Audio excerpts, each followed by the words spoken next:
together whenever Wendy wanted. Wendy felt a small bit of relief. Are you done for the day? Jordan's dark eyes cut to the stack of files. She was tall with warm brown skin that never broke out, and had dark hair that usually framed her face in tight curls, but was currently tied back in a ponytail. Yeah. Great. Before Wendy could object, Jordan snatched up their bags with one hand and pulled Wendy down the hall with the other. Let's go.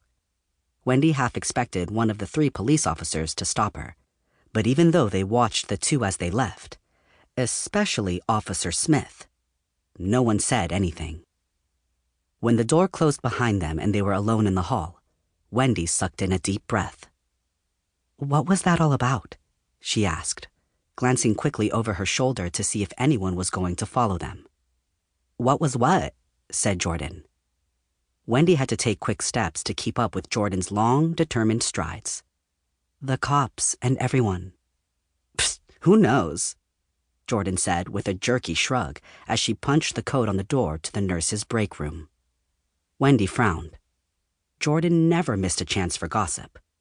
Anytime anything interesting happened in the hospital, like a local boy shooting off his friend's toe when they were illegally hunting in the woods, or a doctor making one of the medical assistants cry, Jordan was all over it. She bounced from person to person, poking for details and prodding for information, before finding Wendy and divulging everything she found out. She was hiding something. Hey, hold on, Wendy said as tension clawed into her shoulders. Sit. Jordan pushed her into a seat at the lopsided round table littered with paper plates and leftover takeout utensils. Okay, I know you don't like celebrating your birthday. Jordan blew through the room, snatching a pair of plastic forks and grabbing a Tupperware container from the old fridge. But you're turning 18, so I had to do something. Jordan, I made your favorite. Jordan didn't so much as look up as her hands fumbled to get the Tupperware lid off. See? The smile on Jordan's face was shaky at best, as she busied herself with placing a yellow cupcake on a small plate in front of Wendy. The dollop of chocolate frosting was melting down the side of the paper. It didn't come out quite right, but you know I suck at baking. Wendy's heart drummed in her throat. Why wouldn't Jordan look at her? Jordan. But my dad ate, 3 and hasn't showed up at the emergency room, Jordan mused as she stuck a purple candle into the cupcake and lit it with a yellow lighter. So it can't be that bad. Jordan, Wendy pressed insistently.